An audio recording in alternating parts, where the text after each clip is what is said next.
Hi అండి, అందరికీ నమస్తే. నేను మీ జగన్. ఈరోజు మనము ఆలుగడ్డ ఫ్రై క్రిస్పీగా టేస్టీగా ఎలా చేసుకుందామో చూపిస్తాను రండి. ముందుగా 500 గ్రామ్స్ బంగాళదుంప తీసుకోండి. ఇలా కట్ చేసుకున్నాక 2 సార్లు వాష్ చేసుకోండి. ఇప్పుడు ఉప్పు వేసుకొని ఉప్పేసి కడిగినాం కదా, ఇప్పుడు పక్కకి తీసి పెట్టుకుందాం.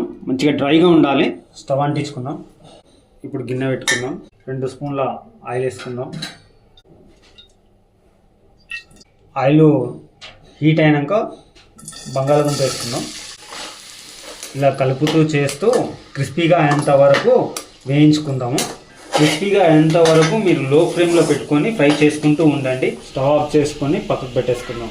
1 స్పూన్ ఆయిల్ వేసుకుందాం. 1 టేబుల్ స్పూన్ జీలకర్ర వేసుకుందాం. 1 టేబుల్ స్పూన్ ఆవాలు వేసుకుందాం. 4-5 ఎల్లిపాయలు వేసుకుందాం. ఎండుమిర్చి వేసుకుందాం. కరివేపాకు వేసుకుందాం. తాలింపు వేగినాక మనం బంగాళదుంప ఫ్రై చేసుకొని పెట్టుకున్నాం కదా, అది వేసుకుందాం. 2 నిమిషాలు అయినాక మనం పసుపు వేసుకుందాం. కారం పొడి వేసుకుందాం 1 స్పూన్.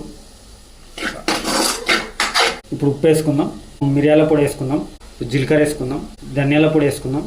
ఇవన్నీ వేసుకున్న తర్వాత లో ఫ్లేమ్లో 2 నిమిషాల వరకు ఉడికించుకొని ఆఫ్ చేసుకుందాం స్టవ్. ఇంకా స్టవ్ ఆఫ్ చేసుకొని ఇట్లా సర్వ్ చేసుకుంటే అయిపోతుంది. ఇలా చేసుకొని తింటే పప్పులో కానీ సాంబార్లో కానీ చారులో కానీ చాలా టేస్టీగా ఉంటుంది. మీరు ఒక్కసారి ట్రై చేసుకొని ఇలా తినండి. కామెంట్ కూడా చేయండి.